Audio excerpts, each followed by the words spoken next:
ನಮಸ್ತೆ ಎಲ್ಲರಿಗೂ.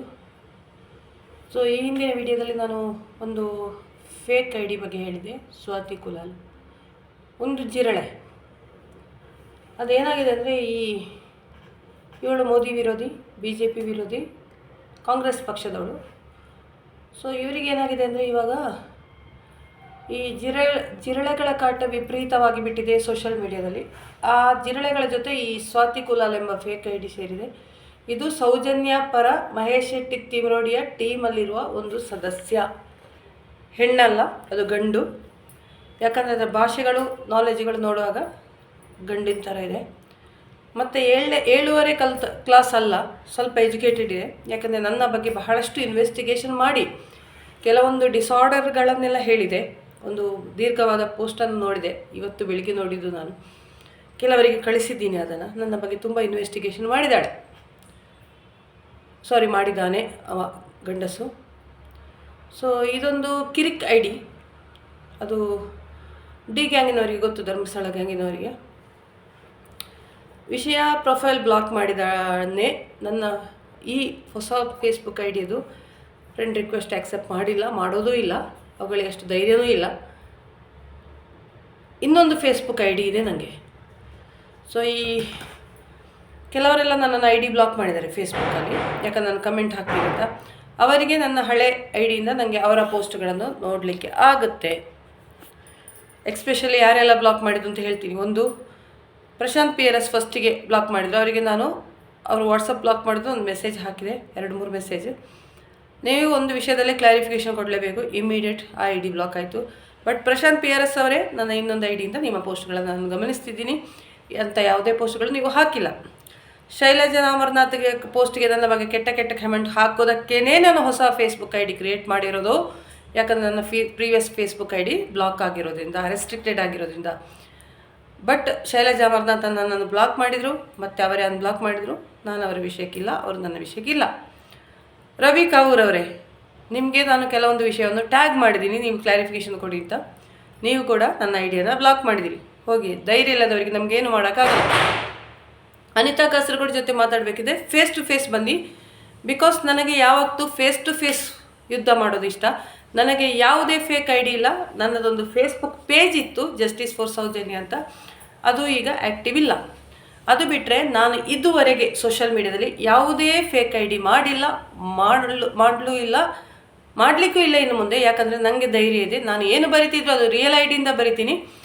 ನನ್ನ ರಿಯಲ್ ಐ ಡಿಯಿಂದಲೇ ಫೇಸ್ ಮಾಡ್ತೀನಿ. ಫೇಕ್ ಅಲ್ಲ ನಾನು, ಯಾಕಂದರೆ ನಾನು ಫೇಸ್ ತೋರಿಸ್ತಾ ಇದ್ದೀನಿ ಎಲ್ಲರೂ, ಫೇಸ್ಬುಕ್ಕಲ್ಲಾಗಲಿ ಯೂಟ್ಯೂಬಲ್ಲೇ. ಇನ್ನು ಯೂಟ್ಯೂಬ್ ನಾನು ಯಾಕೆ ಆ್ಯಕ್ಟಿವ್ ಮಾಡಿಕೊಂಡೆ ಅಂತ ಗೊತ್ತು. ನಾನು ಸೌಜನ್ಯ ವಿಚಾರ ಮಾಡೋಕ್ಕೆ ಅಂತ ಲಾಸ್ಟ್ ಮಾಡಿದ್ದು. ಬಟ್ 2 ನೋಟಿಸ್ ಬಂದದ್ರಿಂದ ನಾನು ಅದನ್ನು ಕಂಪ್ಲೀಟ್ ಡಿಆಕ್ಟಿವೇಟ್ ಮಾಡಿದೆ.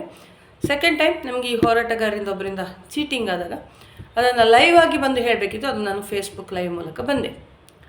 ಆ ವಿಡಿಯೋಗಳೆಲ್ಲ ವೈರಲ್ ಆಗಿದೆ. ಆ ವಿಡಿಯೋಗಳು ಡಿಲೀಟ್ ಆಗಿದೆ, ಯಾಕಂದರೆ ಆ ವಿಷಯ ಸಾಲ್ವ್ ಆಗಿದೆ. ಈಗಲೂ ಈ ಬುರ್ಡಾ ಗ್ಯಾಂಗಿನ ತಲೆಯಲ್ಲಿರೋ ವಿಚಾರ ಅಂದರೆ ನಾನು ಡಿ ಗ್ಯಾಂಗ್ ಸೇರಿದ್ದೀನಿ, ಡೀಲ್ ಆಗಿದ್ದೀನಿ. ಇರಲಿ, ನಾನು ಅದನ್ನು ಚೇಂಜ್ ಮಾಡಲಿಕ್ಕೆ ಹೋಗಲ್ಲ. ಡೀಲ್ ಆಗಿದ್ದಾನಂದರೆ ಡೀಲ್ ಆಗಿದ್ದೀನಿ, ಹಾಗೇ ಇರಲಿ. ಯಾಕಂದರೆ ಎಷ್ಟು ಸ್ಪಷ್ಟೀಕರಣ ಕೊಟ್ಟರು ಅರ್ಥ ಆಗ್ತಿಲ್ಲ ಅಂದರೆ ಇಂಥವುಗಳಿಗೆ ನಮಗೇನು ಮಾಡೋಕ್ಕಾಗಲ್ಲ, ಹೆಲ್ಪ್ಲೆಸ್. ಸೊ ಅವರ ಪಾಡಿಗೆ ಅವ್ರು ಬೊಗಳ್ತಾ ಇರ್ತವೆ, ಕಾಲು ಕೇರಿತಾ ಇರ್ತವೆ. ಕೆಲವೊಂದು ನಮಗೆ ಬಂದು ಕಮೆಂಟ್ ಹಾಕ್ತಾ ಇರ್ತವೆ. 1-2 ಫೇಕ್ ಐ ಡಿಗಳ ಬಗ್ಗೆ ನಾನು ಹಿಂದೆ ಹೇಳಿದ್ದೀನಿ. ರಿಯಲ್ ಐ ಡಿಗಳು ಬಂದು ನನಗೆ ಯೂಟ್ಯೂಬಲ್ಲೂ ಕಮೆಂಟ್ ಹಾಕ್ತಾಯಿದೆ, ಒಂದು 4-5 ಇದೆ. ಇರಲಿ, ನಾನು ಮುಕ್ತ ಅವಕಾಶ ಕೊಡ್ತೀನಿ ನೆಗೆಟಿವ್ ಕಮೆಂಟ್ ಮಾಡೋದಕ್ಕೆ. ನನಗೆ ಯಾವ ರೀತಿ ಬೇಜಾರಿಲ್ಲ. ನನಗೆ ಇನ್ನಷ್ಟು ಖುಷಿ ಆಗೋದು ಆದಷ್ಟು ಕಮೆಂಟ್ಗಳು ನೆಗೆಟಿವ್ ಬರಲಿ. ಯಾಕಂದರೆ ನಿಮ್ಮ ಮನಸ್ಸಿನ ವಿಚಾರಗಳನ್ನು ಅಲ್ಲಿ ನೀವು ಬಂದು ಹೊರಗೆ ಹಾಕಿ, ಇದು ನನ್ನ ಉದ್ದೇಶ. ತುಂಬ ಬ್ಯುಸಿಯಾಗಿದ್ದೀನಿ ನಾನು, ತುಂಬ ಬ್ಯುಸಿಯಾಗಿದ್ದೀನಿ ನನ್ನ ಕೆಲಸಗಳಲ್ಲಿ. ಯಾಕಂದರೆ ನನ್ನ ಹೊಸ ವ್ಯವಹಾರಗಳು ಕೆಲವಿದೆ. ನಿಮ್ಗೆ ಗೊತ್ತಿರ್ಬೋದು, ನನಗೆ ಖರ್ಚು ವೆಚ್ಚ ಜಾಸ್ತಿ ಆಗ್ತಾಯಿದೆ. ಮನೆ ಬಾಡಿಗೆ, ಅದು ಇದು, ಕೋರ್ಟ್ ಕೇಸ್ಗಳದ್ದು ಒಂದು ಎಕ್ಸ್ಟ್ರಾ ಖರ್ಚಾಗ್ತಿದೆ ನನಗೆ. ನನ್ನ ಎಲ್ಲ ಕೇಸ್ಗಳು ರನ್ನಿಂಗಲ್ಲಿದೆ. ಅಂದರೆ ಎವಿಡೆನ್ಸ್ವರೆಗೆ ಬಂದಿದೆ, ವಕಾಲತ್ ಹಾಕಿದ್ದೀವಿ, ಚಾರ್ಜ್ ಫ್ರೇಮ್ ಆಗಿದೆ. ಹಾಗೆ 9 ಕೇಸ್ಗಳು ಆ್ಯಕ್ಟಿವ್ ಆಗಿದೆ. ಪ್ಲಸ್ ನಾನು ಹಾಕಿದ 3 ಕೇಸ್ಗಳಿದೆ. ನನಗೆ ಅದಕ್ಕೇನು ಖರ್ಚಾಗಲಿಲ್ಲ. FIR ಮಾಡಿಸ್ಲಿಕ್ಕೆ ಒಂದು ಪೆನ್ ಡ್ರೈವ್ ಅದೊಂದು ಖರ್ಚು ಬಿಟ್ಟರೆ, ಸ್ವಲ್ಪ ಓಡಾಟದ ಖರ್ಚು ಬಿಟ್ಟರೆ, ಸೊ ಅದು ಕೂಡ ರನ್ನಿಂಗಲ್ಲಿದೆ. ಸೊ ಇದಕ್ಕೋಸ್ಕರ ನಾನೊಂದು ಹೊಸ ವ್ಯವಹಾರವನ್ನು ಸ್ಟಾರ್ಟ್ ಮಾಡಿದ್ದೀನಿ. ಒಂದು PG, ladies PG June 1 start ಆಗುತ್ತೆ. ನೋಡೋಣ. ತುಂಬ ಐಡಿಯಾಸ್ ಇದೆ. ಅದ್ರ ಜೊತೆ ಒಂದು online food business, cloud kitchen ಅಂತ ಒಂದು ಕಾನ್ಸೆಪ್ಟ್ ಇದೆ. ಇದನ್ನು ನಾನು ನಂತರ ಅದೊಮ್ಮೆ ವರ್ಕ್ ಆದಮೇಲೆ ಹೇಳ್ತೀನಿ. ಸೊ ನನಗೆ ಯಾವುದೇ ಡೀಲಿಂಗ್ ಇದು ಅಗತ್ಯ ಇಲ್ಲ. ನಾನು ಹಾರ್ಡ್ ವರ್ಕ್ ಮಾಡ್ತೀನಿ, ನಾನು ದುಡಿತೀನಿ, ನಾನು ಅದರ ಬಗ್ಗೆ ಹೆಚ್ಚಿನ ಮಾಹಿತಿ ಮುಂದೆ ಹೇಳ್ತೀನಿ, ನನ್ನ ದುಡಿಮೆ ಮಾರ್ಗವನ್ನು. ಯಾಕಂದರೆ ನನಗೆ ಗೀಲಿಂಗ್ ಎಲ್ಲ ಅಭ್ಯಾಸ ಇಲ್ಲ. ಯಾವತ್ತೂ ಈ ಕೈಗಳು ಹೀಗೆ ಕೊಟ್ಟದ್ದು ಬಿಟ್ಟರೆ ಹೀಗೆ ಚಾಚಿದ್ದು ಯಾರ ಮುಂದೆನೂ ಇಲ್ಲ. ದೇವರ ದಯದಿಂದ ಇನ್ನು ಮುಂದೆ ಅದನ್ನು ಬರುವುದೂ ಇಲ್ಲ. ಯಾಕಂದರೆ ವಿದ್ಯಾಭ್ಯಾಸ ಇದೆ, ಬುದ್ಧಿವಂತಿಕೆ ಇದೆ, ಒಂದು ಬ್ಯಾಕ್ಗ್ರೌಂಡ್ ಆಗಿ ತುಂಬ ಪ್ರಾಪರ್ಟಿ ಇದೆ. ಸ್ವಲ್ಪ ನನಗೆ ತುಂಬ ಅಂತ ಹೇಳಿದ್ರು, ನನ್ನ ಹೆಸರಲ್ಲಿ ಸ್ವಲ್ಪ ಪ್ರಾಪರ್ಟಿ ಇದೆ. ಸಪೋರ್ಟ್ ಮಾಡಲಿಕ್ಕೆ ಒಂದು ಫ್ಯಾಮಿಲಿ ಇದ್ದಾರೆ. ಸೊ ಅಲ್ಲಿವರೆಗೆ ಅನಿತನಿಗೆ 3ನೇ ವ್ಯಕ್ತಿಯಿಂದ ದುಡ್ಡು ಕೇಳುವ ಅವಶ್ಯಕತೆ ಇಲ್ಲ. ಮತ್ತು ಅಂತ ಡೀಲಿಂಗ್ ಎಲ್ಲ ನಾವು ಹೋಗೋರಲ್ಲ. ಬೆಟ್ಟಿಂಗು ಇದೆಲ್ಲ ನಮ್ಮಲ್ಲಿಲ್ಲ. ಮೋಸದ ವ್ಯವಹಾರ ನಮ್ಮಲ್ಲಿಲ್ಲ. ಏನಿದ್ರು ಫೇಸ್ ಟು ಫೇಸ್. ಜಾಬ್ ಇದೆ, ಜಾಬ್ ಮಾಡ್ತೀನಿ, ದುಡಿತೀನಿ, ಸ್ಯಾಲ್ರಿ ಬರುತ್ತೆ. ಇಲ್ಲಾಂದರೆ ನನ್ನ ವ್ಯವಹಾರಗಳಿದೆ. ಅದು ಯಾವುದು ಕಳ್ಳ ವ್ಯವಹಾರಗಳ, ನೇರ ವ್ಯವಹಾರಗಳು. ಮತ್ತೆ ಹೇಳ್ತೀನಿ ಮುಂದಿನ ಅಪ್ಡೇಟ್. ಇನ್ನು ಕೆದಕಿ ಮತ್ತೆ ನನ್ನ ಜೊತೆ ಫೈಟ್ ಮಾಡ್ತಿದ್ರೆ ಮಾಡಿ. ಸೋಷಿಯಲ್ ಮೀಡಿಯಾಲೇ ನಮಗೆ ಗಲಾಟೆ ಮಾಡ್ತಾ ಇರೋಣ. ನಾನು ಯೂಟ್ಯೂಬಲ್ಲಿ ಹಾಕ್ತಾ ಇರ್ತೀನಿ. ಮತ್ತು ಯೂಟ್ಯೂಬಲ್ಲಿ ನಾನು ಯಾವ ವಿಡಿಯೋ ಹಾಕಬೇಕು, ಯಾರಿಗೆ ಬೈಬೇಕು, ಯಾರಿಗೆ ಹೊಗಳಬೇಕು ಎಂಬುದು ನನ್ನ ವೈಯಕ್ತಿಕ ವಿಚಾರ. ನನಗೆ ಯಾರಾದರೂ ಕೆಣಕಲಿಕ್ಕೆ ಬಂದರೆ ಅವರ ಹಿಂದೆ ಹೋಗ್ತೀನಿ ನಾನು. ಇಲ್ಲಾಂದರೆ ನಾನು ಯಾರ ತಂಟೆಗೂ ಬರಲ್ಲ. ಸದ್ಯಕ್ಕೆ ಬುರ್ಡೆ ಗ್ಯಾಂಗ್ ಸೈಲೆಂಟ್ ಆಗಿದೆ ನನ್ನ ಪ್ರಕಾರ. 90%. ಒಂದು 10% ಕಾಕ್ರಾಚ್ಗಳು, ಜಿರಳೆಗಳು ಅಲ್ಲಿ ಇಲ್ಲಿ ನನ್ನನ್ನು ಕಾಲು ಕೆರಿತಾ ಬರ್ತಾಯಿದ್ದೇವೆ. ಅದನ್ನು ನಾನು ಫೇಸ್ ಮಾಡ್ತೀನಿ, ನೋ ಪ್ರಾಬ್ಲಮ್. ಮತ್ತು ಎಗೇನ್ ನಾನು ಒಂದು ಮಾರ್ನಿಂಗ್ ಮಾತಂತ ಒಂದು ಭಾವನಾ ನಾಗಯ್ಯ ಅವ್ರದ್ದು ಒಂದು ಫೇಸ್ಬುಕ್ಕಲ್ಲಿ ಒಂದು ಪೇಜ್ ಡೈಲಿ ನೋಡ್ತೀನಿ. ಅದರಲ್ಲಿ ನಿನ್ನೆ ಅನಿಸ್ತದೆ, ಅವರೊಂದು ಶಾರ್ಟ್ ವಿಡಿಯೋ ಅಪ್ಲೋಡ್ ಮಾಡ್ತಾರೆ, ಒಂದು ಮೋಟಿವೇಶನಲ್ ಸ್ಪೀಚ್. ನಿನ್ನೆ ಅದನ್ನು ನಾನು ನೋಡಿದ್ದೆ ಆ್ಯಕ್ಚುಲಿ. ಅದರಲ್ಲಿ ಅವರು ಹೇಳ್ತಾರೆ, ಒಂದು ನಿಮಿಷ ನಾನು ಅದು ಸಾಧ್ಯ ಆದರೆ ಪ್ಲೇ ಮಾಡ್ತೀನಿ. ಮೊಬೈಲ್ ಓಕೆ, ಸಾಧ್ಯ ಆದರೆ ಪ್ಲೇ ಮಾಡ್ತೀನಿ ನಾನು. ನಮಗೆ ಕೆಲವೊಮ್ಮೆ ಶಾರ್ಟ್ ಟೈಮ್ ಅಮ್ನೀಷಿಯಾ ಅಂದರೆ ಗೊತ್ತಿರ್ಬೋದು, ಮರೆವು ರೋಗ. ಸೊ ನಮಗೆ ಈ ಕೆಲವೊಂದು ಘಟನೆಗಳು ನಮ್ಮ ಜೀವನದಲ್ಲಿ ಮರಿಬೇಕು ಅಂತ ಹೇಳ್ತಾರೆ ಅವರು. ನಮಗೆ ಯಾವುದು ಕಿರಿಕಿರಿ ಕೊಡುತ್ತೋ, ನಮಗೆ ಯಾವುದು ತೊಂದರೆ ಕೊಡುತ್ತೋ ಅಂಥ ವಿಚಾರಗಳನ್ನು ನೀವು ಮರೆಯಿರಿ. ಶಾರ್ಟ್ ಟೈಮ್ ಅಮ್ನೀಷಿಯಾ ಅಂತ ಹೇಳ್ತಾರೆ ಅದಕ್ಕೆ. ಅಮ್ನೀಷಿಯಾ ಅಂದರೆ ಮರೆವಿನ ರೋಗ. ಸೊ ಈ ಭಾವನಾ ನಾಗಯ್ಯ ಅವರ ಪೇಜನ್ನು ನೀವು ಫಾಲೋ ಮಾಡಿ. ತುಂಬ ಇನ್ಸ್ಪಿರೇಷನಲ್ ಆಗಿರುತ್ತೆ. ನಾನು ಅವರದನ್ನು ತುಂಬ ಫಾಲೋ ಮಾಡ್ತೀನಿ.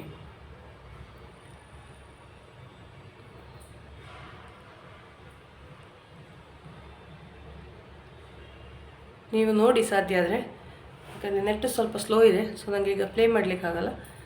ಅದರಲ್ಲಿ ಅವರು ಹೇಳ್ತಾರೆ, ನಮ್ಮ ಜೀವನದಲ್ಲಿ ಕೆಲವೊಂದು ಘಟನೆಗಳಾಗಿರುತ್ತೆ, ಅದನ್ನು ಕೆಲವೊಂದು ಮರೆತು ಬಿಡಬೇಕು. ಐ ಥಿಂಕ್ ಇವತ್ತಿನ ಮಾರ್ನಿಂಗ್ ಮಾತು ಅಂತ ಸ್ಟಾರ್ಟ್ ಮಾಡ್ತಾರೆ. ಇವತ್ತಿನ ಮಾರ್ನಿಂಗ್ ಮಾತು, ಜೀವನದಲ್ಲಿ ಸೆಲೆಕ್ಟಿವ್ ಅಮ್ನೀಷಿಯಾ ಇರಬೇಕು. ಅಂದ್ರೆ ಕೆಟ್ಟ ಘಟನೆಗಳು, ಕೆಟ್ಟ ವ್ಯಕ್ತಿಗಳು, ಕೆಟ್ಟ ಪರಿಸ್ಥಿತಿಗಳನ್ನ ಆದಷ್ಟು ಬೇಗ ನಾವು ಮರೆಯೋದನ್ನ ಅಭ್ಯಾಸ ಮಾಡ್ಕೊಳ್ಬೇಕು. ಇದರಿಂದ ಜೀವನ ಸಲೀಸಾಗತ್ತೆ, ನರಳಿಕೆ ಇರೋದಿಲ್ಲ. ಇಲ್ಲ ಜೀವನ ಪರ್ಯಂತ ಆ ಕೆಟ್ಟ ಘಟನೆಗಳು, ಕೆಟ್ಟ ವ್ಯಕ್ತಿಗಳನ್ನ ನೆನೆಸ್ಕೊಂಡು ಕೊರಗುತ್ತಾನೆ ಇರ್ತೀವಿ. ಖುಷಿಯಾಗಿರ್ಬೇಕಾ, ಕೊರಗ್ತಾ ಇರ್ಬೇಕಾ, ಆಯ್ಕೆ ನಮ್ಮದೇ. ಗುಡ್ ಮಾರ್ನಿಂಗ್, ಶುಭೋದಯ. ಸೊ ದಯವಿಟ್ಟು ಇವರ ಪೇಜನ್ನು ಫಾಲೋ ಮಾಡಿ. ನಾನು ಡೈಲಿ ನೋಡ್ತೀನಿ. ಫಸ್ಟ್ ಫೇಸ್ಬುಕ್ ಓಪನ್ ಮಾಡಿದರೆ ಅವ್ರು ಹೇಳಿದ್ರಲ್ಲ, ಭಾವನಾ ನಾಗಯ್ಯ ಅವರು, ಕೆಲವೊಂದು ವ್ಯಕ್ತಿಗಳನ್ನು, ಘಟನೆಗಳನ್ನು ನಾವು ಜೀವನದಲ್ಲಿ ಮರಿಬೇಕು ಅಂತ. ನನ್ನ ಲೈಫ್ ಆಫ್ ಜರ್ನಿಯಲ್ಲಿ, ಈ 40 years ಆಫ್ ಲೈಫ್ನಲ್ಲಿ 40+ ಆಯಿತು ಜರ್ನಿಯಲ್ಲಿ, ಆಕಸ್ಮಿಕ ಆ ಪ್ರಯಾಣದಲ್ಲಿ, ನಾನು ಹಿಂದಿನ ಒಂದು ವಿಡಿಯೋದಲ್ಲಿ ಹೇಳಿದೆ ನೋಡಿ, ನಮ್ಮ ಜೀವನ ಎಂಬುದು ಒಂದು ರೈಲ್ವೆ ಜರ್ನಿ ಥರ.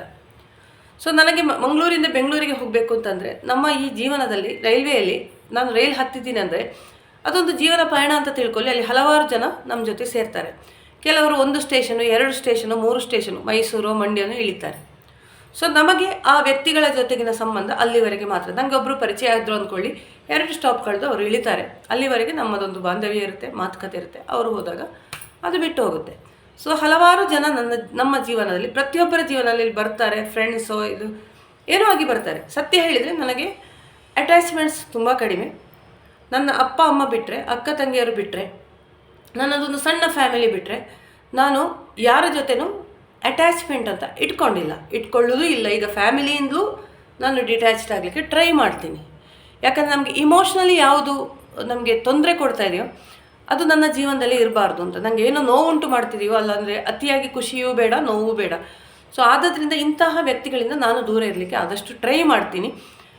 ಆ ಪಾರ್ಟ್, ಆ ಲಾಂಗ್ ಜರ್ನಿ ಆಫ್ ಲೈಫಲ್ಲಿ ತುಂಬ ಇದೆ. ನನ್ನ ಸ್ಟೋರಿ ಹೇಳ್ತಿದ್ರೆ ಅದು ಕೆಲವರಿಗೆ ಗೊತ್ತು, ಬಹಳಷ್ಟು ಜನಕ್ಕೆ ಗೊತ್ತಿಲ್ಲ. ಯಾಕಂದರೆ ನಾನು ಕೆಟ್ಟ ಘಟನೆಗಳನ್ನು, ಕೆಟ್ಟ ವ್ಯಕ್ತಿಗಳನ್ನು ನನ್ನ ಜೀವನದಿಂದ ಸಂಪೂರ್ಣ ತೊರೆದಾಕ್ತೀನಿ. ಆ ವ್ಯಕ್ತಿಗಳ ಬಗ್ಗೆ ನಾನು ಲೈಫ್ನಲ್ಲಿ ಮತ್ತೆ ಥಿಂಕ್ ಮಾಡೋದಿಲ್ಲ. ಅದು ನಾನು ಥಿಂಕ್ ಮಾಡಿದಷ್ಟು ನನಗೆ ನೋವು, ಹಾಗೆ ದ್ವೇಷ ಇದೆಲ್ಲ ಬರುತ್ತೆ. ಸೊ ಅಂಥ ವ್ಯಕ್ತಿಗಳನ್ನು ಸಂಪೂರ್ಣ ನನ್ನ ಜೀವನದಿಂದ ಬಿಟ್ಟು ಹಾಕಿದ್ದೀನಿ. ಸೊ ಫ್ರೆಂಡ್ಸ್ ಇರ್ತಾರೆ, ನನಗೆ ಎಲ್ಲರಲ್ಲೂ ಮಾತಾಡ್ತೀನಿ. ನಾನು ಎಲ್ಲರಲ್ಲೂ ಒಂದೇ ರೀತಿ ಮಾತಾಡ್ತೀನಿ. ನನಗೆ ಇಷ್ಟ ಇದ್ದರೆ ತುಂಬ ಮಾತಾಡ್ತೀನಿ, ಇಷ್ಟ ಇಲ್ಲ ಅಂದರೆ ಅವರನ್ನು ಕಂಪ್ಲೀಟ್ ಬಿಟ್ಬಿಡ್ತೀನಿ. ಸೊ ಅಂಥ ಒಂದು ಕ್ಯಾರೆಕ್ಟರ್ ಇರುವ ನನ್ನ ಜೀವನದಲ್ಲಿ ಹಲವಾರು ವ್ಯಕ್ತಿಗಳು ಬಂದರೆ ನಾನು ಯಾರ ಬಗ್ಗೆಯೂ ಹೇಳೋದಿಲ್ಲ, ಸನ್ನಿವೇಶ ಬಂದಾಗ ಹೇಳ್ತೀನಿ. ನಾನು 2023ರಲ್ಲಿ ಹೋರಾಟಕ್ಕೆ ಬಂದಾಗ ಬಹಳಷ್ಟು ಜನರ ಪರಿಚಯ ಆಗುತ್ತೆ. ಒಳ್ಳೆಯ ಒಂದು ರೆಸ್ಪೆಕ್ಟಲ್ಲಿ ನನ್ನನ್ನು ಕರಿತಿದ್ದು, ಎಲ್ಲರೂ ಕರಿತಿದ್ದು, ನನಗಿಂತ ದೊಡ್ಡವರಾಗಲಿ ಚಿಕ್ಕವರಾಗಲಿ ಅಕ್ಕ ಅಂತಲೇ ಕರೀದು. ನನಗೆ 2 ಹೆಸರಿತ್ತು, ರಾಧಿಕಾ ಅಂತ, ಅನಿತಾ ಅಂತ. ನನ್ನ ಬೈ ಬರ್ತ್ ನನ್ನ ಹೆಸರು, ಮದುವೆ ಆದಮೇಲೆ ನನ್ನ ಹೆಸರು ರಾಧಿಕಾ ಅಂತ. ನನ್ನ ಫೇಸ್ಬುಕ್ ಅಕೌಂಟು ರಾಧಿಕಾ ಅಂತ ಇರೋದ್ರಿಂದ ಎಲ್ಲರೂ ಕೂಡ ಗುರುತಿಸಿದ್ದು ನಾನು ಸೌಜನ್ಯ ಹೋರಾಟದಲ್ಲಿ ರಾಧಿಕಾ ಅಂತಲೇ.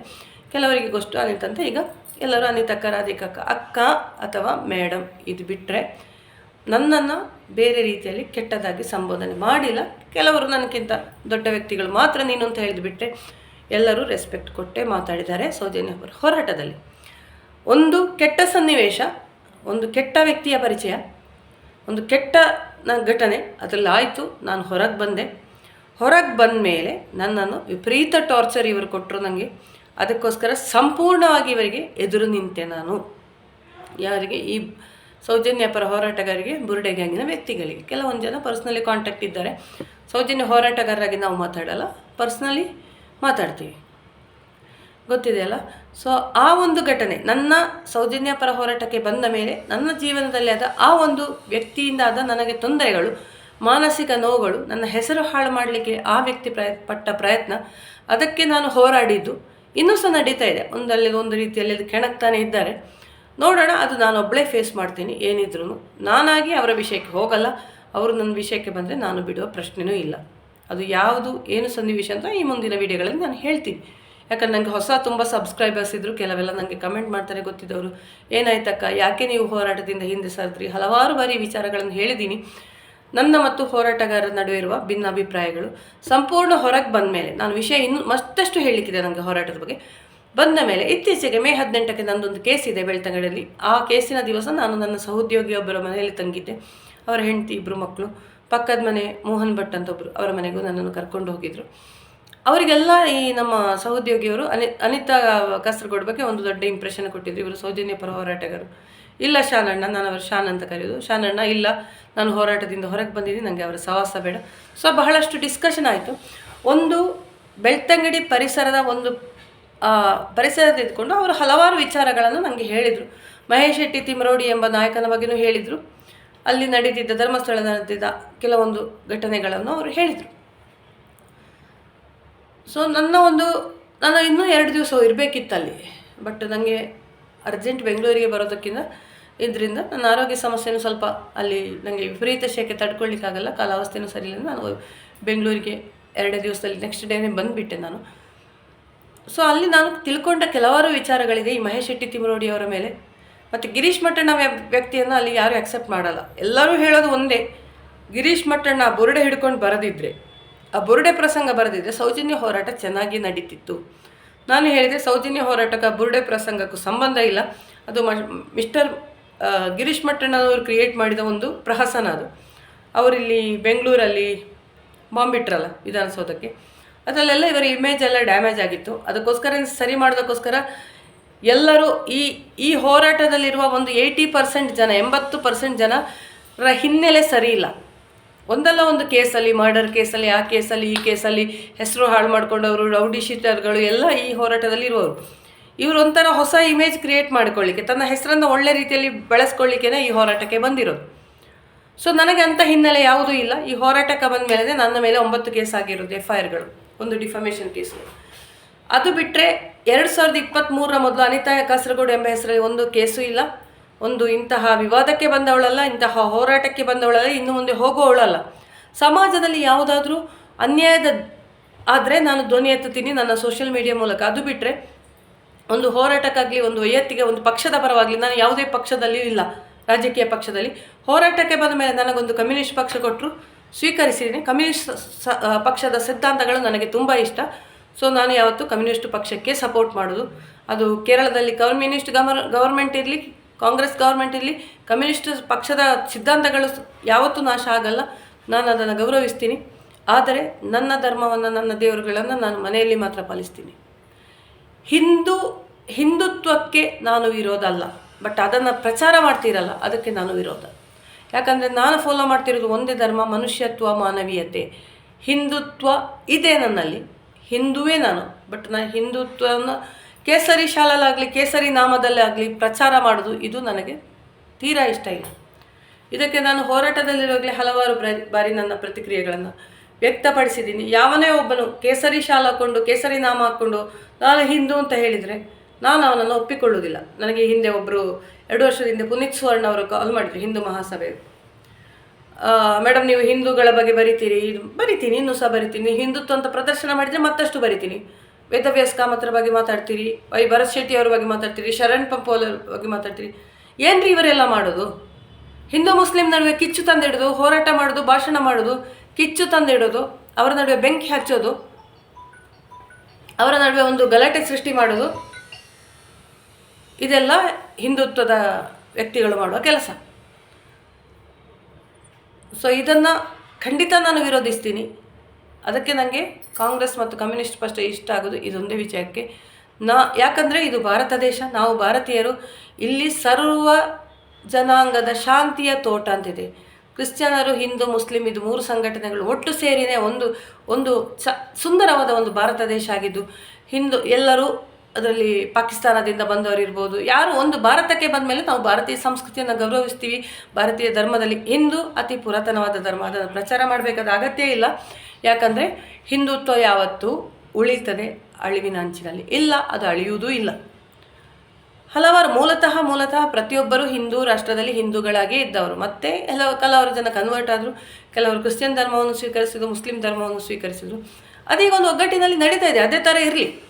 ಇದು ಮೋದಿ ಸರ್ಕಾರ ಬಂದ ಮೇಲೆ ಸ್ವಲ್ಪ ಹಿಂದೂ ಮುಸ್ಲಿಂ ಗಲಾಟೆ ಜಾಸ್ತಿ ಆಯಿತು. ಬಿಟ್ಟರೆ ಸಿದ್ದರಾಮಯ್ಯ ಅವರು ಒಂದು ಒಳ್ಳೆ ಕೆಲಸ ಮಾಡಿದ್ದಾರೆ. ಮಂಗಳೂರಲ್ಲಿ ಕೋಮು ದ್ವೇಷ ಕಿಚ್ಚು ಹಚ್ಚುತ್ತಿರುವ ಟೈಮಲ್ಲಿ, ಹಚ್ತಾ ಇದ್ದ ಟೈಮಲ್ಲಿ, ಎಲ್ಲಿವರೆಗೆ ಅಂದರೆ ನಿಮ್ಗೆ ಗೊತ್ತಿರ್ಬೋದು, ಈ ಶರಣ್ ಪಂಪೋಲ್ ಒಂದು ಹೇಳಿಕೆ ಕೊಟ್ಟಿದ್ದು, ಮಂಗಳದೇವಿ ದೇವಸ್ಥಾನ ಯಾವುದೇ ದೇವಸ್ಥಾನದಲ್ಲಿ ಜಾತ್ರೆ ಆಗುವಾಗ ಮುಸ್ಲಿಮರಲ್ಲಿ ವ್ಯಾಪಾರ ಮಾಡುವಾಗಿಲ್ಲ ಅಂತ. ಇವರು ಗೊತ್ತಿದೆ, ಇವರ ಡೀಲಿಂಗ್ ಗೊತ್ತಿದೆ ನಿಮಗೆ. ದೊಡ್ಡ ಇದರಲ್ಲೆಲ್ಲ ನನಗೆ ಬಹಳಷ್ಟು ಸೌಜನ್ಯ ಪರ ಇದರಲ್ಲಿ ಭಾಷಣದಲ್ಲಿ ಪ್ರಸನ್ನಕ ಭಾಷಣ ಮಾಡುವಾಗಲೇ ಗೊತ್ತಾಗಿತ್ತು ನನಗೆ, ಸ್ಟೇಜಲ್ಲೆಲ್ಲ ಇವರಿಗೆಲ್ಲ ದೊಡ್ಡ ಡೀಲಿಂಗ್ ಇದೆ ಮುಸ್ಲಿಂ ನಾಯಕರ, ಮುಸ್ಲಿಂ ವ್ಯಕ್ತಿಗಳ ಜೊತೆ. ಸಾಧಾರಣ ಪಾಪದಾಯಿ ದುಡ್ದು ತಿಂತಾರಲ್ಲ, ಈ ಸಂತೆಗೆಲ್ಲ ಬಂದು ವ್ಯಾಪಾರ ಮಾಡಿ ಮುಸ್ಲಿಂ ವ್ಯಾಪಾರಿಗಳು ಬರ್ತಾರಲ್ಲ, ಇವರ ಅನ್ನಕ್ಕೆ ಕಲ್ಲು ಹಾಕೋದು ಈ ಮಂಗಳೂರಿನ BJPಗೆ. ಸೊ ನಾನು ಸಂಪೂರ್ಣವಾಗಿ ಈ BJP ಪಕ್ಷವನ್ನು, ನರೇಂದ್ರ ಮೋದಿಯನ್ನು ಮೊದಲಿಗೆ ಬಹಳಷ್ಟು ಗೌರವಿಸ್ತಿದೆ. ಸಾಕ್ಷಾತ್ ವಿವೇಕಾನಂದರ ಮೂರ್ತಿ ಅಂತ ಇದು ಮಾಡಿದೆ. 2ನೇ ಸಲ ವಿನ್ ಆಗುವಾಗಲೂ ಖುಷಿ ಪಟ್ಟಿದೆ. ಅದೇ 3ನೇ ಸಲ ಮಾತ್ರ ಯಾವ ಕಾರಣಕ್ಕೂ ಈ ವ್ಯಕ್ತಿ ಬರಬಾರ್ದು ಅಂತ ಅಂದ್ಕೊಂಡಿದ್ದೆ. ಬಂದಾಯಿತು. ದೇಶದ ಪರಿಸ್ಥಿತಿ ನಿಮಗೆ ಗೊತ್ತು ಏನಾಗುತ್ತೆ ಅಂತ, ದೇವರೇ ಬಲ್ಲ. ಮುಂದಿನ ಚುನಾವಣೆಯಲ್ಲಿ ಜನರು ತೀರ್ಮಾನಿಸ್ತಾರೆ. ನಾನು ಓಟ್ ಹಾಕುವುದಿಲ್ಲ ವೈಯಕ್ತಿಕವಾಗಿ ಯಾವ ಪಕ್ಷಕ್ಕೂ. ಯಾಕಂದರೆ ನಾನು ಓಟ್ ಹಾಕಿದ್ದು 2 ಸಲ. ಒಂದು ನನಗೆ 18 ವರ್ಷ ತುಂಬಿದಾಗ ಒಂದು EVM ಮೆಷಿನ್ ಬಂದಾಗ ಜಸ್ಟ್ ಚೆಕ್ ಮಾಡೋಕ್ಕೆ ಒಂದು ಕ್ಯೂರಿಯಾಸಿಟಿಲಿ ಯಾವ ಬಟನ್ ಒತ್ತಿದೆ ಅನ್ನೋದು ನನಗೆ ಗೊತ್ತಿಲ್ಲ. ಸೊ ನಾನು ರಾಜಕೀಯ ಒಂದು ಸಿದ್ಧಾಂತಕ್ಕೆ ಕಂಪ್ಲೀಟ್ ವಿರೋಧ ಮಾತಾಡ್ತೀನಿ. ಬಟ್ ನಾನು ಯಾವ ಪಕ್ಷಕ್ಕೂ ಸೇರಲ್ಲ. ಅಂದರೆ ಬಾಹ್ಯವಾಗಿ ನಾನು ಕಮ್ಯುನಿಸ್ಟ್ ಪಕ್ಷವನ್ನು ಬೆಂಬಲಿಸ್ತೀನಿ. ಯಾರೆಷ್ಟೋ ಶತ್ರುಗಳು ನನಗೆ ಹುಟ್ಕೊಂಡ್ರು, ನಾನು ಸಾಯೋ ತನಕ ಅದೇ ಸಿದ್ಧಾಂತದಲ್ಲಿರ್ತೀನಿ. ನನ್ನ ಮನೆಯವರು, ನನ್ನ ಫ್ಯಾಮಿಲಿ ಎಲ್ಲ ಕಂಪ್ಲೀಟ್ ಎಗೇನ್ಸ್ಟು ನನಗೆ. ಯಾಕಂದರೆ ಎಲ್ಲ BJP RSS ಸಂಘಟನೆ ಇದರ ಹಿನ್ನೆಲೆ ಇರೋರು. ನಾನಂತೂ ಅಲ್ಲ, ಅದಕ್ಕೆ ಖಂಡಿತ ಸಪೋರ್ಟ್ ಮಾಡಲ್ಲ. BJPಗೆ ಅಂತಲ್ಲ, RSS ಎಂಬ ಸಿದ್ಧಾಂತಕ್ಕೂ ನನ್ನ ಇದಿಲ್ಲ. ಯಾಕಂದರೆ RSS ಎಂಬ ಪಕ್ಷ ಅಲ್ಲದು, ರಿಜಿಸ್ಟರ್ ಆಗಿಲ್ಲ. ಅದರ ಸಿದ್ಧಾಂತ ಏನು ಹೇಳ್ತಂದರೆ ಭಾರತ ದೇಶವನ್ನು ಗೌರವಿಸಿ, ಭಾರತೀಯತೆ, ಹಿಂದುತ್ವ, ಸನಾತನ ಸಂಸ್ಕೃತಿ ಎಲ್ಲವನ್ನು ಫಾಲೋ ಮಾಡ್ತೀನಿ. ಬಟ್ RSS ಪಕ್ಷದಲ್ಲಿ ಗುರುತಿಸಿಕೊಂಡಲ್ಲ. ಯಾಕಂದರೆ ನಾನು ಹೇಳೋದು, ನಿಮ್ಮ ಮಕ್ಕಳನ್ನು ನಿಮಗೆ ದೇಶಭಕ್ತಿ, ದೇಶ ಪ್ರೇಮ ಎಲ್ಲ ಕಲಿಸಬೇಕು ಅಂತಿದ್ರೆ ಇರೋದು 1-2 ಮಕ್ಕಳು ಮನೆಯಲ್ಲಿ ಕಲಿಸಿ ಸಂಸ್ಕಾರವನ್ನು. RSS ಪಕ್ಷಕ್ಕೆ, RSS ಸಂಘಕ್ಕೆ ಕಳಿಸಬೇಡಿ. ಯಾಕಂದರೆ ಅಲ್ಲಿ ನಿಮಗೆ ಕೋಮುದ್ವೇಷದ, ಮಕ್ಕಳಲ್ಲಿ ಕೋಮುದ್ವೇಷದ ಕಿಚ್ಚು ಹಚ್ಚೋದೇ ಈ RSS ಎಂಬ ಸಿದ್ಧಾಂತದಿಂದ. ನೋಡಿ, ಬೇಕಾದರೆ ಬಹುತೇಕ ಹಿಂದೂ ಮುಸ್ಲಿಂ ಗಲಾಟೆಯಲ್ಲಿ ಭಾಗಿಯಾಗೋದು ಒಂದು BJPಯವರು, ಒಂದು RSSನವರು.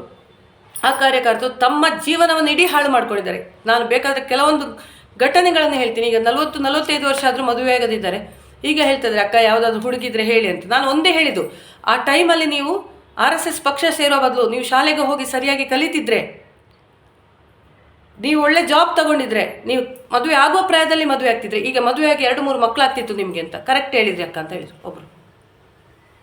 ಯಾಕೆ ಹೋಗ್ತೀರಾ ಹಿಂದೆ? ಪಕ್ಷಗಳು, ಸಂಘಟನೆಗಳ ಹಿಂದೆ, ಹೋರಾಟಗಳ ಹಿಂದೆ. ಯಾವುದು ಬೇಕೋ ಅದು ಮಾಡಿ. ಸಮಾಜ ಸೇವೆ ಮಾಡಬೇಕು ಅಂತಿದ್ರೆ ಬಹಳಷ್ಟು ಆಪ್ಷನ್ ಇದೆ. ಯಾವುದೇ ಪಕ್ಷದ ಮೂಲಕ ಗುರುತಿಸ್ಕೊಳ್ಬೇಕು ಅಂತಿಲ್ಲ. ಈಗ ಹುಟ್ಟಿದ ಕಾಕ್ರೋಚ್ ಪಕ್ಷನ ಹೆಚ್ಚು ದಿನ ಇರಲ್ಲ ನೋಡಿ. ಸುಮ್ಮನೆ ಒಂದು ಸೋಷಿಯಲ್ ಮೀಡಿಯಾದಲ್ಲಿ ಹೈಪ್ ಕ್ರಿಯೇಟ್ ಮಾಡಿರೋದು ಅಷ್ಟೇ. ಅದಕ್ಕೆ ನಾನು ಮೊದಲಾಗ್ತಿದ್ದೆ, ನನ್ನ ಅಕ್ಕ ಮೊನ್ನೆ ಹೇಳಿದ ಮಾತಿದೆ, ಮೊದಲಾಗ್ತಿದ್ದೆ ಕಾಕ್ರೋಚ್ ಪಾರ್ಟಿ ಸೇರ್ತಿದೆಯಲ್ಲ ಅಂತ. ಸೇರ್ತಿರ್ಬೋದು, ಈ ಹುಚ್ಚರ ಜೊತೆ ಹುಚ್ಚು ಕಟ್ಟಿ ಸೇರ್ತಿರ್ಬೋದು. ಈಗ ನಾನು ಸ್ವಲ್ಪ ಥಿಂಕ್ ಮಾಡ್ತೀನಿ ಯಾವುದಕ್ಕೂ. ಯಾಕಂದರೆ ಇದು ಸಡನ್ನಾಗಿ ಒಂದು ಸೋಷಿಯಲ್ ಮೀಡಿಯಾದಲ್ಲಿ ಹೈಪ್ ಕ್ರಿಯೇಟ್ ಮಾಡಿದ ಪಕ್ಷ. ಇದು ಯಾವುದೇ ಸ್ಟ್ಯಾಂಡ್ ಆಗಲ್ಲ ಈ ಪಕ್ಷ. ನಾನು ತುಂಬ ಥಿಂಕ್ ಮಾಡಿದೆ, ತುಂಬ ಜನರ ಜೊತೆ ಚರ್ಚೆ ಮಾಡಿದೆ. ಒಂದು ಪಕ್ಷ ಕಟ್ಟಬೇಕಿದ್ರೆ ತುಂಬ ಒಂದು ಸ್ಟ್ಯಾಂಡರ್ಡ್ ಲೀಡರ್ಸ್ ಬೇಕು.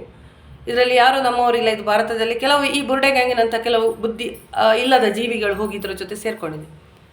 ಮತ್ತು ವಿಡಿಯೋ ಎಂಡ್ ಮಾಡ್ತೀನಿ. ತುಂಬ ಮಾತಾಡಲಿಕ್ಕೆ, ಅದು ಅಪ್ಲೋಡ್ ಆಗಲಿಕ್ಕೂ ಸ್ವಲ್ಪ ಟೈಮ್ ತಗೊಳ್ತದೆ. ಬುರ್ಡೆ ವಿಚಾರ ಬಹಳಷ್ಟು ಮಾತಾಡಲಿಕ್ಕಿದೆ. SIT ಬಗ್ಗೆ ನನಗೆ ತುಂಬ ಹೇಳಲಿಕ್ಕಿದೆ. ಯಾಕಂದರೆ SITಗೆ ಸ್ವತಃ ತನಿಖೆಗೆ ಒಳಪಟ್ಟ ವ್ಯಕ್ತಿಗಳ ಕೆಲವೊಂದು ಅನುಭವಗಳು ನನ್ನಲ್ಲಿದೆ. ಕಾಲ್ ರೆಕಾರ್ಡಿಂಗೂ ಇದೆ. ಕಾಲ್ ರೆಕಾರ್ಡಿಂಗ್ ನಾನು ಹುಡುಕಿ ಆಗಬೇಕಷ್ಟೇ, ಯಾಕಂದರೆ ತುಂಬ ಮೆಮರಿ ಮೊಬೈಲಲ್ಲಿಲ್ಲ ಕಾರಣ ಕಾಲ್ ರೆಕಾರ್ಡಿಂಗ್ ಎಲ್ಲ ಇದು ಮಾಡಿದ್ದೀನಿ. ಕೇರಳ ಮೂಲದ ಮುನಾಫ್ ಯೂಟ್ಯೂಬರ್ ನಿಮಗೆ ಗೊತ್ತಿರ್ಬೋದು, ಅವ್ರ ಜೊತೆ ನಾನು ಬಹಳಷ್ಟು ಮಾತಾಡಿದ್ದೀನಿ. SITಯಲ್ಲಿ ನಿಮಗೆ ಹೇಗೆ ಬಿಹೇವ್ ಮಾಡಿದರು. ಯಾಕಂದರೆ ಮಟ್ಟಣ್ಣನವರಿಗೆ ಏನಂತಾರಲ್ಲ, ನಿಮ್ಮ ಕಾನ್ಸೆಪ್ಟ್ ಇದೆಯಲ್ಲ, SIT ಅವರು ಚುರುಕಾಗಿ ತನಿಖೆ ಮಾಡ್ತಾರೆ, ಬೇಗನೆ ಕ್ಲೋಸ್ ಆಗುತ್ತೆ. ಶುದ್ಧ ಸುಳ್ಳದು. SITಯಿಂದ ಯಾವುದೇ ನಿಮಗೆ ಪಾಸಿಟಿವ್ ಇದು ಸಿಗಲ್ಲ. ಅದರಲ್ಲಿ ಅವರು ಸರಿಯಾದ ತನಿಖೆ ಮಾಡಿದಾರೋ ಇಲ್ಲೋ ನನಗೆ ಗೊತ್ತಿಲ್ಲ. ಬಟ್ ಈ SIT ತನಿಖೆ ಅಂತೂ ಕ್ಲೋಸ್ ಆಗೋದು ಯಾವ ಮ್ಯಾಟ್ರಲ್ಲಿ ಅಂದರೆ, ಈ ಬುರ್ಡೆ ಹೋರಾಟಗಾರರು ಅರೆಸ್ಟ್ ಆಗ್ತಾರೆ ಗ್ಯಾರಂಟಿ. ಅದು ಕೇಸ್ ಸ್ಟ್ಯಾಂಡ್ ಆಗುತ್ತೋ ಇಲ್ವೋ ನಂಗೆ ಗೊತ್ತಿಲ್ಲ. ಯಾಕಂದರೆ ಅದು ಷಡ್ಯಂತ್ರನೂ ಅಲ್ಲ. ಧರ್ಮಸ್ಥಳದ ಕೊಲೆ ಅತ್ಯಾಚಾರಗಳನ್ನ ಇವರಿಗೆ ಹೈಲೈಟ್ ಮಾಡಬೇಕು ಅಂತ ಮೊದಲೇ ಮಾಡ್ಬೋದಿತ್ತು. 2016ರಲ್ಲೇನೋ ಉಗ್ರಪ್ಪ ವರದಿ ಕೊಟ್ಟಾಗಲೇ ಮಾಡ್ಬೋದಿತ್ತು. ಬಟ್ ಸರ್ಕಾರಕ್ಕೆ ಈವಾಗಲೂ ಇಂಟ್ರೆಸ್ಟ್ ಇಲ್ಲ, ಇನ್ನೂ ಕೂಡ ಇಂಟ್ರೆಸ್ಟ್ ಇಲ್ಲ. ಯಾಕಂದರೆ ಧರ್ಮಸ್ಥಳ ವಿಚಾರದಲ್ಲಿ ಯಾವ ಪಕ್ಷಗಳು ಮುಂದೆ ಬರುವುದಿಲ್ಲ ಅಂಟಿಲ್ ಯಾವುದಾದ್ರೂ ಒಂದು ಪಕ್ಷಗಳು ಮುಂದೆ ಬರದೆ, ರಾಜಕೀಯ ಪಕ್ಷಗಳು ಒತ್ತಡ ಹೇರದೆ ಸರ್ಕಾರಕ್ಕೆ, ಸಿದ್ದರಾಮಯ್ಯ ಸರ್ಕಾರಕ್ಕೆ ಅರ್ಧ ಮನಸ್ಸಿದ್ದೇನೋ ಮಾಡ್ಬೋದಿತ್ತು. ಬಟ್ ಮಹೇಶ್ ಶೆಟ್ಟಿ ತಿಮರೋಡಿಯವರ ಕೆಲವೊಂದು ಸ್ಟೇಟ್ಮೆಂಟ್ಗಳು ಎಗೇನ್ಸ್ಟ್ ಆಗಿ ಬಂತು. ಎಲ್ಲ 3 ಪಕ್ಷಗಳು ಮಹೇಶ್ ಶೆಟ್ಟಿ ತಿಮರೋಡಿಯ ಟೀಮನ್ನು ವಿರೋಧಿಸಿದರು. ಸೊ ಸರ್ಕಾರದಿಂದ ಯಾವುದೇ ಒಂದು ಪಾಸಿಟಿವ್ ಪ್ರತಿಕ್ರಿಯೆ ಈ ಸೌಜನ್ಯ ಹೋರಾಟಕ್ಕಾಗಲಿ, ಈ ಬುರ್ಡೆ ಗ್ಯಾಂಗಿನ SIT ಟೀಮ್ಗಾಗಲಿ ಸಿಗುವ ನಿರೀಕ್ಷೆ ನನಗಿಲ್ಲ. ಒಂದು ವ್ಯಕ್ತಿಗತವಾಗಿ ನಾನು ಹೇಳ್ತಾ ಇದ್ದೀನಿ, A gang, B gang, C gang, ಯಾವ ಗ್ಯಾಂಗ್ ಜೊತೆ ಅಲ್ಲ, ನನ್ನ ವೈಯಕ್ತಿಕ ಒಂದು ಅಭಿಪ್ರಾಯವನ್ನು ಹೇಳ್ತೀನಿ. ಬಹಳಷ್ಟು ಇನ್ನು ಮುಂದೆ ನಾನು ಮುಂದಿನ ವೀಡಿಯೋದಲ್ಲಿ ಹೇಳ್ತೀನಿ ಏನಾಗಿದೆ SITಯಲ್ಲಿ. ಈ ಹಿಂದೆ ನಿಮಗೆ ಹಲವಾರು ಯೂಟ್ಯೂಬರ್ಸಿಂದ ಒಂದು 80% ಜನ ಯೂಟ್ಯೂಬರ್ಸು ಸೌಜನ್ಯ ಪರ ನಿಂತ್ಕೊಂಡು ಮಹೇಶ್ ಶೆಟ್ಟಿ ತಿಮರೋಡಿ ಪರ ಮಾತಾಡಿದ್ದಾರೆ. ಒಂದು 20% ತುಂಬ ಕಡಿಮೆ ಇದೆ ಈ ಧರ್ಮಸ್ಥಳ ಪರ ನಿಂತ್ಕೊಂಡು ಮಾತಾಡಿದ್ದಾರೆ. ನಾನು ಈ ಕಂಪ್ಲೀಟಾಗಿ ಈ ಸೌಜನ್ಯ ಈ ಬುರ್ಡೆ ಗ್ಯಾಂಗಿಂದ ಹೊರಗೆ ಬಂದು ಈಚೆ D ಗ್ಯಾಂಗು ನಾನು ಸೇರಿಲ್ಲ, ಹೆಲ್ಪ್ ತಗೊಂಡಿದ್ದೀನಿ. ಬಹಳಷ್ಟು ವಿಚಾರಕ್ಕೆ ನಾನು ಅವರ ಕಡೆಯಿಂದ ಹೆಲ್ಪ್ ತಗೊಂಡಿದ್ದೀನಿ. ತುಂಬ ಧನ್ಯವಾದಗಳು ನನಗೆ ಹೆಲ್ಪ್ ಮಾಡಿದ್ದಕ್ಕೆ. ಯಾಕಂದರೆ 2 FIR ನನಗೆ ಮಾಡಬೇಕಿತ್ತು. ಮುಂಬೈ ಮೂಲದ ಕುಖ್ಯಾತ ಒಬ್ಬ ರೌಡಿ ಶೀಟರ್ ಶ್ರೀನಾಥ್ ಶೆಟ್ಟಿ ಯಾನೆ ಅಣ್ಣ ಬಾಂಡ್ ವಿರುದ್ಧ. ಅದಕ್ಕೆ ನನಗೆ ಸಾಕ್ಷಿಗಳಾಗಿ ನನಗೆ ಪೊಲೀಸ್ ಹೆಲ್ಪ್ ಕೊಟ್ಟಿದ್ದು, ನನಗೆ ಕಮಿಷನರ್ ಅಪಾಯಿಂಟ್ಮೆಂಟ್ ತೆಗೆದುಕೊಟ್ಟಿದ್ದು ಎಲ್ಲ D ಗ್ಯಾಂಗಿನವರು. ನಾನು ಓಪನ್ ಆಗಿ ಹೇಳ್ತೀನಿ, ತುಂಬ ಹೆಲ್ಪ್ ಮಾಡಿದ್ದಾರೆ ನನಗೆ ಆ ವಿಷಯದಲ್ಲಿ. ಅದರ ಒಂದು ಕೃತಜ್ಞತೆ ಇದೆ. ಆದರೆ ಯಾವ ಕಾರಣಕ್ಕೂ ನಾನು ಧರ್ಮಸ್ಥಳ ಗ್ಯಾಂಗನ್ನು ಕೂಡ ಸಪೋರ್ಟ್ ಮಾಡಲ್ಲ. ಸತ್ಯ ಏನಿದೆ ಅದು ನಾನು ಮಾತಾಡ್ತೀನಿ, ಸತ್ಯ ಇಲ್ಲದಿದ್ದರೆ ಅದು ನಾನು ಓಪನ್ ಆಗಿ 2 ವಿಷಯದಲ್ಲೂ ನಾನು ಮಾತಾಡ್ತೀನಿ. ಬಹಳಷ್ಟು ವಿಚಾರಗಳು ನಿಮ್ಮ ಜೊತೆ ಹಂಚಿಕೊಳ್ಳಿಕ್ಕಿದೆ. ನಾನು ಇನ್ನೊಂದು ಖುಷಿಯ ವಿಚಾರ, ಒಂದು ವಾರದಲ್ಲಿ ನನಗೆ 100ಕ್ಕಿಂತ ಹೆಚ್ಚು ಹೊಸ ಸಬ್ಸ್ಕ್ರೈಬರ್ಸ್ ಆಗ್ತಾ ಇರ್ತಾರೆ. ನಾನು ಸಣ್ಣದಿದೆ, ನನ್ನ ಸಬ್ಸ್ಕ್ರೈಬರ್ಸ್ ಸಂಖ್ಯೆ ಸಣ್ಣದಿದೆ. ಯಾಕಂದರೆ ನಾನು ಯಾರಿಗೂ ಲೈಕ್ ಮಾಡಿ, ಶೇರ್ ಮಾಡಿ, ಸಬ್ಸ್ಕ್ರೈಬ್ ಮಾಡಿ ಅಂತ ಹೇಳೋದೇ ಇಲ್ಲ, ಹೇಳುವುದೂ ಇಲ್ಲ. ಅದು ಅದು ತನ್ನಷ್ಟಕ್ಕೆ ಬೆಳೀತಾ ಇದೆ. ನನ್ನ ಸೋಷಿಯಲ್ ಮೀಡಿಯಾನೂ ಅಷ್ಟೇ, ಫೇಸ್ಬುಕ್ ಅಷ್ಟೇ ಫಾಲೋವರ್ಸ್ ಅಷ್ಟೇ, ಯೂಟ್ಯೂಬರ್ ಫಾಲೋವರ್ಸ್ ಅಷ್ಟೇ. ಇಷ್ಟ ಇದ್ದರೆ ಫಾಲೋ ಮಾಡಿ, ಕಮೆಂಟ್ ಮುಕ್ತವಾಗಿ ಮಾಡ್ಬೋದು. ವಿಡಿಯೋ ಬೇಕಿದ್ರೆ ಕೊನೆ ತನಕ ನೋಡಿ. ಎಲ್ಲವೂ ಮುಕ್ತವಾಗಿ ನಾನು ಹೇಳೋದು. ನನ್ನ ವಿಚಾರ ಒಂದೇ, ಸತ್ಯ ನ್ಯಾಯ ಧರ್ಮದ ರೀತಿ ಹಾದಿಯಲ್ಲಿ ನಡಿಬೇಕು ಅಂತ. ಇಲ್ಲಿವರೆಗೆ ನನ್ನ ಕಠಿಣ ಪರಿಶ್ರಮಕ್ಕೆ ಜಯ ಸಿಕ್ಕಿದೆ. ಇನ್ನು ಮುಂದೆಯೂ ನಿಮ್ಮ ಬೆಂಬಲ ನನಗೆ ಸಿಗುತ್ತೆ ಅಂತ ನಂಬಿಕೆ ಇದೆ. ಯಾರು ಬೆಂಬಲಿಸಿದ್ರು ಅನಿತಾ ಕಾಸರಗೋಡು ಏನು ಮಾತಾಡಬೇಕು ಮಾತಾಡ್ತಾನೆ ಹೋಗ್ತೀನಿ. ಶುಭವಾಗಲಿ.